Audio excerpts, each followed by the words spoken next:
ମାନଙ୍କ କତିରେ ମଧ୍ୟ ମୋର ଅନ୍ତରର କୃତଜ୍ଞତା ଜ୍ଞାପନ କରି ପ୍ରାର୍ଥନା କରିବି। ମଙ୍ଗଳମୟ ସ୍ୱର୍ଗୀୟ ପିତା, ଗୌରବମୟ ରାଜା, ତୁମ ମହାନାମର ଧନ୍ୟବାଦ କରୁଛୁ ପ୍ରଭୁ। ତୁମେ ହିଁ ପରିତ୍ରାଣକର୍ତ୍ତା ଅଟ, ତୁମେ ହିଁ ଅନନ୍ତ ଜୀବନଦାତା ଅଟ। ତୁମ ବିହୁନେ ପୃଥିବୀରେ କାହାରି ଠାରେ ପରିତ୍ରାଣ ନାହିଁ ପ୍ରଭୁ। ଆମ ପରି ଅଭାଜନ ମାନଙ୍କୁ ଆପଣା ରାଜ୍ୟକୁ ନେବା ପାଇଁ ପରିତ୍ରାଣକର୍ତ୍ତା ସାଜି ଜଗତକୁ ତୁମେ ଆସିଲ। ଆମର ପାପର ମୁକ୍ତି ପାଇଁ କ୍ରୁଶ ଉପରେ ତୁମେ ବଳି ହେଲ ପ୍ରଭୁ। ତୁମ ରକ୍ତ ଧାର ଧାର ବୁହାଇଲ ଆମମାନଙ୍କୁ ମୁକ୍ତି ଦେବା ପାଇଁ, ରକ୍ଷା କରିବା ପାଇଁ, ତୁମ ରାଜ୍ୟର ଲୋକ ହେବା ପାଇଁ, ତୁମ ପୁତ୍ର କନ୍ୟା କରିବା ପାଇଁ, ତୁମ ସ୍ୱର୍ଗରେ ଆମମାନଙ୍କୁ ଅନନ୍ତ କାଳ ନିମନ୍ତେ ବାସ କରାଇବା ପାଇଁ ତୁମେ ଆମମାନଙ୍କୁ ପରିତ୍ରାଣ ଦେବା ପାଇଁ ଜଗତକୁ ଆସିଲ। ତୁମକୁ ଧନ୍ୟବାଦ କରୁଛୁ ସ୍ୱର୍ଗୀୟ ପିତା ଈଶ୍ୱର। ଏତେବେଳେ ମୋ ସହିତ ତୁମ ଲୋକମାନେ ସ୍ଥାନରେ ଆମେ ଏକତ୍ର ଅଛୁ। ପ୍ରତ୍ୟେକଙ୍କୁ ତୁମେ ଅଧିକାର କର, ପ୍ରତ୍ୟେକଙ୍କୁ ତୁମେ ଆପଣାର କର ପ୍ରଭୁ। ଆମେ ଅନ୍ୟ ମନସ୍କ ନ ହୋଇ କେବଳ ତୁମ ପ୍ରତି ମନୋଯୋଗ ପୂର୍ବକ ତୁମ ପାଦ ତଳେ ବସି ତୁମ ଜୀବନ୍ତ ବାକ୍ୟକୁ ଆମେ ଯେପରି ଗ୍ରହଣ କରିବୁ ଅନୁଗ୍ରହ କର। ମହିମାମୟ ସ୍ୱର୍ଗୀୟ ପିତା, ମୋ ଦିନକୁ ଦୟା କର ବୋଲି ପ୍ରଭୁ ଯୀଶୁଙ୍କ ନାମରେ ଏତିକି ଭିକ୍ଷା ମାଗିଲେ ପିତା, ଆମେନ୍। ପ୍ରଭୁଙ୍କ ମହତ୍ ନାମ ଧନ୍ୟ ହଉ। ପ୍ରଭୁ ଆମମାନଙ୍କୁ ଏ ସୁନ୍ଦର ଅବକାଶ ପ୍ରଦାନ କରିଛନ୍ତି। ଏ ଦ୍ୱିତୀୟ ଓଳିରେ ମଧ୍ୟ ଆମେ ତାଙ୍କ ନିକଟରେ ଏକତ୍ର ହୋଇଛୁ। ପ୍ରିୟ ପ୍ରଭୁଙ୍କ ଲୋକମାନେ, ଯେପରି ପ୍ରଭୁଙ୍କ ବାକ୍ୟ ଆମେ ଅଧିକ ଭାବରେ ନିଜର କରି ପ୍ରଭୁଙ୍କ ନିକଟବର୍ତ୍ତୀ ହେବା, ପ୍ରଭୁଙ୍କ ସାନ୍ନିଧ୍ୟରେ ଆମେ ବସୁ ବସୁ ପ୍ରକୃତ ଭାବରେ ଆମେ ଯେପରି ତାଙ୍କର ସନ୍ତାନ ସନ୍ତତି ହେଇପାରିବା, ଏଥିପାଇଁ ବିଶେଷ ଜାଗ୍ରତ ହେବାକୁ ହେବ। ଆଜିର ଆଲୋଚନାର ବିଷୟ ଆମେ ପ୍ରଭୁଙ୍କ ବାକ୍ୟରୁ ଶୁଣି ଆସୁଛୁ। କ'ଣ କରିବାକୁ ହେବ? ନିଦ୍ରାରୁ ଜାଗ୍ରତ ହେବାର ସମୟ ଯେ ଉପସ୍ଥିତ। ପଢ଼ିବେ ସେ ଅଂଶଟା ଆଉ ଥରେ। ରୋମୀ ପୁସ୍ତକ 13 ପର୍ବ 11-12 ଟିକେ ପଢ଼ନ୍ତୁ।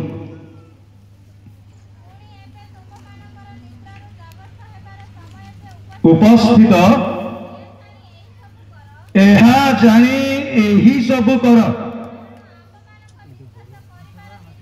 ଆମ୍ଭମାନଙ୍କ ବିଶ୍ୱାସ କରିବା ଦିନ ଠାରୁ ଅଧିକ ସନ୍ନିକଟ। ହଁ, ରାତ୍ରି ପାନ୍ତା ହେଉଅଛି, ଦିବସ ସନ୍ନିକଟ। ଅତଏବ ଆସ, ଆମ୍ଭେମାନେ ଅନ୍ଧକାରର କର୍ମ ସବୁ ପରିତ୍ୟାଗ କରି ପରିଧାନ କରୁ ହଁ ରଙ୍ଗରସ, ମତତାରେ, ହଁ କାମୁକତାରେ, ବିବାଦ ଈର୍ଷାରେ ଆଚରଣ ନ କରି ହଁ ହଁ କରୁ। ବେଶ, ଏଇଠି ଆମେ ଦେଖିବାକୁ ପାରୁଛୁ ପାଉଲ ରୋମୀ ମଣ୍ଡଳୀକୁ ଏହି କଥା କହିଲେ। ନିଦ୍ରାରୁ ଜାଗ୍ରତ ହେବାର ସମୟ ଯେ ଉପସ୍ଥିତ, ତାହା ଜାଣି ଏହି ସବୁ କର। ଏଇଠି ଆମେ ଦେଖିବାକୁ ପାରୁଛୁ ତୁମମାନଙ୍କର ନିଦ୍ରାରୁ ଜାଗ୍ରତ ହେବାର ସମୟ ଯେ ଉପସ୍ଥିତ, ଏହା ଜାଣି ଏହି ସବୁ କର। କୋଉ ସବୁ କରିବାକୁ ହବ? ଏଇଠି ଆମେ ଦେଖିବାକୁ ପାରୁଛୁ। ଆମେ ପ୍ରତ୍ୟେକଙ୍କୁ ଏହି ବାକ୍ୟ କୁହାଯାଏ, ପ୍ରିୟ ପ୍ରଭୁଙ୍କ ଲୋକମାନେ, ଏହା ଜାଣି ଏହି ସବୁ କର। କେତେଟା ପଏଣ୍ଟ ଏହି ଜାଗାରେ ଆମେ ଦେଖିବାକୁ ପାରୁଛୁ। ଏହା ଜାଣି ଏହି ସବୁ କର। कोटा जानी प्रिय प्रभु लोक मानी एठी लेखागला कारण आम मानक परित्राण करने दिन ठारू वर्तमान परित्राण आम मानकर अधिक सन्निकट एहा जानी एही सबू कर रात्रि पांता हेउछि दिवस सन्निकट अतबे आस आमे माने अंधकारर कर्म सबू परित्याग करी आलोकर सजा परिधान करू कोटा करबा को हेबो रंग रस मततारे लंपटतारे कामुकतारे विवाद ओ ईर्ष्यारे आचरण न करी एतिकी जिनिस रोमी मंडली रे थिला एहा छाड़िबा पाई एहा परित्याग करिबा पाई पाउल सेई मानकु कहले रंग रस मतता लंपटता कामुकतारे विवाद ईर्ष्यारे आचरण कर नाही ताहा छाड़ कारण परित्राण अधिक सन्निकट यही जगह रे परित्राण अधिक सन्निकट बोली कहागला प्रिय प्रभु लोक मैंने जीशु गोटे कथा कहले जीशुंकर प्रथम प्रचार मन परिवर्तन कर कारण स्वर्ग राज्य परिवर्तन कले ही स्वर्ग राज्य सन्निकट ख्रीस्टियन हो गले नुह प्रिय प्रभु लोक मैंने मन बदलाइले अधर्म छाड़िले ईश्वर को ईश्वर बोली ग्रहण कले निश्चित ताहा आम पाखकू आसीबा गोटे कथा आम देखा पार्चु ये लेखा अच्छी जिसा पुस्तक 59 पर्व कहीं 19-20 टी पढ़ु से गोटे कथा आम देखा पार्चु जिसा 59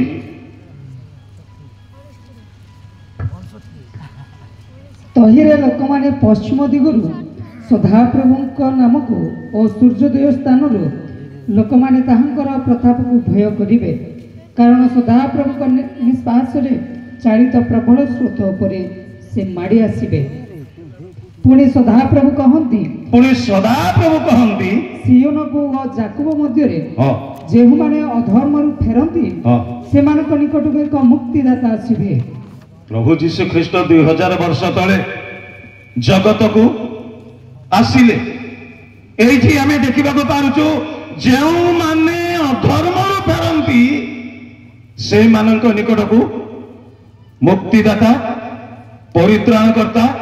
से मुक्तिदाता से ही परित्राण करता से आसीबे आमर निकट को जाकुब पुस्तक 4 पर्व 8 पदरे ईश्वरंकर निकटवर्ती हो तहिरे से तुम मानकर निकटवर्ती हेबे आमर पाखकू आसिले आमे प्रथमे तांको आड़कू जीवाक हेबो प्रिय प्रभु लोक माने तबे जिसा पुस्तक 59 पर्व ए 20 पदरे जो लेखा गला सियोन को ओ जाकुब मध्य जो माने अधर्म फेरंती सेते बेले लोक मानक भितरे अधर्म थिला कौन घटना से 59 पर्व जेबे आमे पढ़िबा 13 14 15 16 पदरे एई कथा लेखा गला पढ़ंतु टिके 14 रु पढ़ 14 15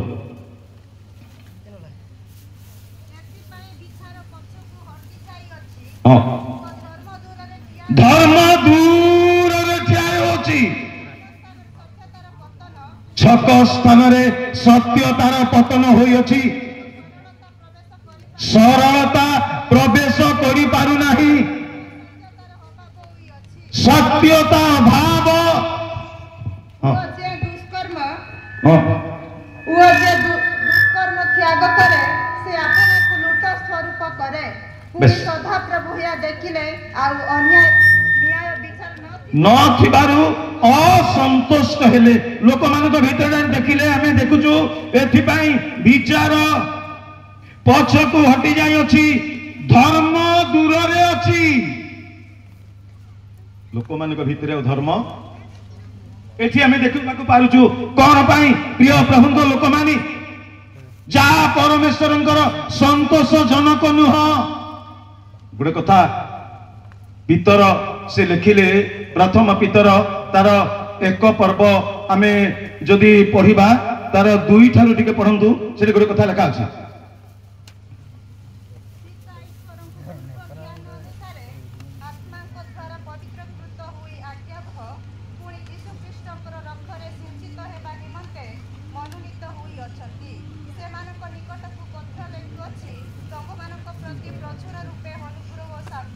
से मानक निकट को पत्र कौन करुअछि प्रथम पॉइंट सर्वसाधारण निकट को यही कथा लिखिले तार द्वितीय पॉइंट आम देखा पारुचु लोक मैंने जिते बड़े आउ केते प्रकार परित्राणर पाइबार कथा धर्मशास्त्र आम देखा पारुचु तार 2 पर्व आम जदि तार आरंभ तलकू पढ़ी जा एठी लेखा गला अतएव प्रभु जे मंगलमय यह जदि आस्वादन करियछ ताहेले समस्त प्रकार दुष्टता कौन कर समस्त प्रकार दुष्टता गोटे कथा कहि आपन को गीत संहिता पुस्तक 119 पर्व 155 पदरे परमेश्वरंक परित्राण दुष्ट मानक ठारू दूर रे थाए पाखरे नह किंतु रोमे मंडली को कहा गला इडी हमें देखुछु परित्राण अधिक सन्निकट केमिति हेले प्रिय प्रभु लोक माने ए सकल धर्म को ए कपटता को ए आउ रंग रस को इत्यादि प्रकार दुष्कर्म को छाड़िले परित्राण कौन हम निकटवर्ती प्रिय प्रभु लोक माने तेबे आमे एठी देखिबा को पारुछु पितर सेही काल लोक माने निकट को लेखिले आस्वादन करिबा लोक माननकु एई कथा कहिले आमे एठी देखिबा को पारुछु सदा प्रभु जे मंगलमय एहा जदि आस्वादन करियछ समस्त प्रकार दुष्टता दुष्ट लोक काहाकु कहा जाए जे हत्याकारी दुष्कर्मकारी अमानक किंतु आस्वादन करिबा लोक मानक भितरे कौन कौन एई कथा अछि जे से मानकर परित्राण वृद्धि साधन हेई पारु नाही आमे देखिबा को पारुछु समस्त प्रकार दुष्टता कपट ईर्षा परनिंदा परित्याग करी नवजात शिशु तुल्य पारमार्थिक अमिश्रित दुग्ध पान करिबा को इच्छा कर जे परी तद्वारा परित्राणार्थे कौन हेई पार आमे पाइछु बोलुछु जदिओ पाइछु किंतु आमर बढ़ू नहीं जेड़िकिटा गछ सेड़िकिटा परित्राणार्थे बुद्धि पाई पारुनु को कारणरू ए सकल छल कपट ईर्षा वाद विवाद बास करिबा द्वारा तापरे आमे देखिबा को पारुछु एठी लेखा अछि नवजात शिशु तुल्य पारमार्थिक अमिश्रित दुग्ध पुराना तर्जमा रे लेखा अछि वाक्य रूप दुग्ध पान करिबा को इच्छा कर बोली जो कहा गला इच्छा करुथिले कि आज्ञा इच्छा नहीं सुनुबा को इच्छा नहीं ग्रहण करबा को इच्छा नहीं तेणु से मान को कहले एहा पान करिबा पई इच्छा कर पवित्राण जदि पाइछु बढ़िबा पई प्रिय प्रभु लोक माने एठी एभली अनेक कथा आमे देखिबा को पारुछु प्रकृत भावरे प्रेरित पुस्तक 16 पर्व आमे देखिबा को पारुछु प्रिय प्रभु लोक माने 30 पद रु तार 32 पद पर्यंत टिके आमे पढिबा को एठी एभली कथा देखिबा को पारुछु टिके पढंतु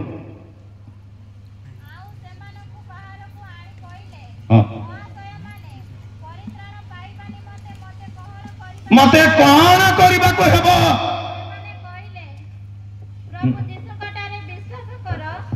ताहेले तंबे सब परिवार रे परित्राण पाइबो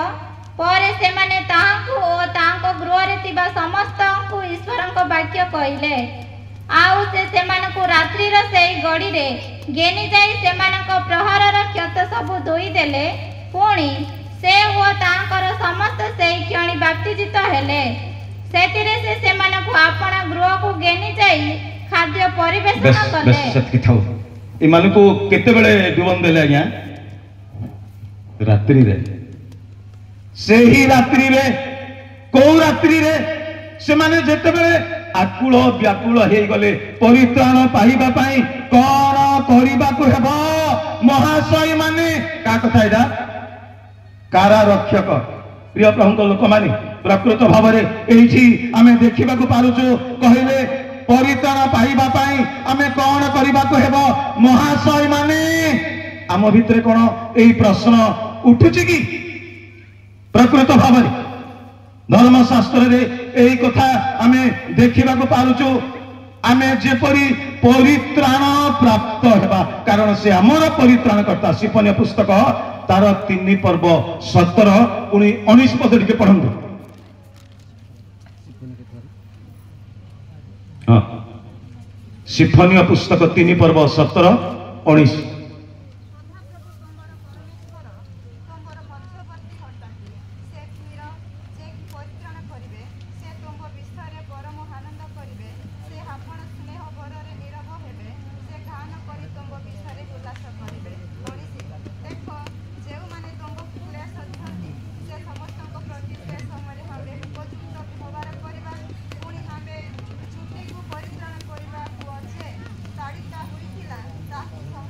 बेस बेस एठी आमे देखा पारुचु प्रिय प्रभु लोक माने तार 17 रु मु पढुची सदा प्रभु तुम्हारा परमेश्वर तुम्हारा मध्यवर्ती जे से वीर जे की कौन करिवे परित्राण करिवे हालेलुया हालेलुया ए परित्राण करबा बाला हेउछंदी से वीर से ही परित्राण करिवे जे मृत्यु पर जय करिसंदी क्रूस पर जय करिसंदी जीसु गोटे कथा कहले मु जगत को कोन करि अछि जय करि अछि साहस धर इत्यादि कथा प्रिय प्रभु लोक माने आमे एठी देखिबा को पारुचु से वीर प्रभु महानाम धन्य से परित्राण करिवे 19 रे देखिबा को पारुचु लेखा अछि छोटी को से कौन करिवे परित्राण हालेलुया हालेलुया प्रिय प्रभु लोक माने आज मध्य प्रस्तुत से परित्राण देबा पाई प्रिय प्रभु लोक माने आमे देखुचु गोटे कथा जहा कि लेखा अछि तीतस पुस्तक तार 3 पर्व तार 5 पद रु टिके तळको पढंतु मु कम समय भितर शेष करबी परित्राण पाइबार कारण तार अर्थ से ही जगह लेखा अछि तीतस 3:5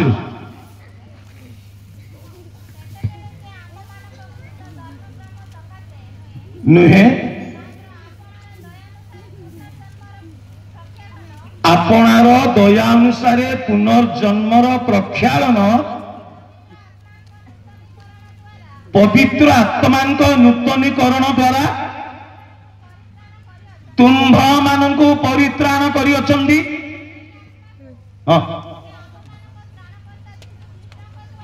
जीसु ख्रीष्टंक द्वारा प्रचुर भाव पर ढाली देले जेपरी आम्भे माने तांक अनुग्रह रे धार्मिक गणित हेउ भरोसा अनुसार अनंत जीवन अधिकारी हेबु पस्मा अनंत जीवन अधिकारी केउ माने हेबे जो माने पवित्र आत्मांक नूतनीकरण द्वारा परित्राण को उपलब्ध करिसंदी परित्राण पाइबा लोक मानक पई से अनुग्रह से अनंत जीवन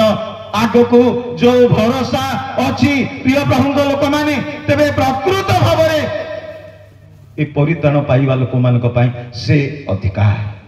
प्रभु ए सकल वाक्य द्वारा आमे प्रत्येक को आशीर्वाद करंतु आउ पदे प्रार्थना करिबी मंगलमय स्वर्गीय पिता ईश्वर ए अनुग्रह समय पर्यंत आमे को तुमे कढ़ाई आनिछा मंगलमय पवित्र पिता ग्रीष्म काल शेष हैला शस्य संग्रह समय गत हैला किंतु आम लोक मानकर परित्राण ए जाए हे नाही बोली जिरिमियंक द्वारा तुम्हें प्रकाश कला प्रभु आम मध्य जेबे ए पर्यंत तुमको चाखी ना हूं जानी ना हूं अनुभव करी ना हूं मंगलमय स्वर्गीय पिता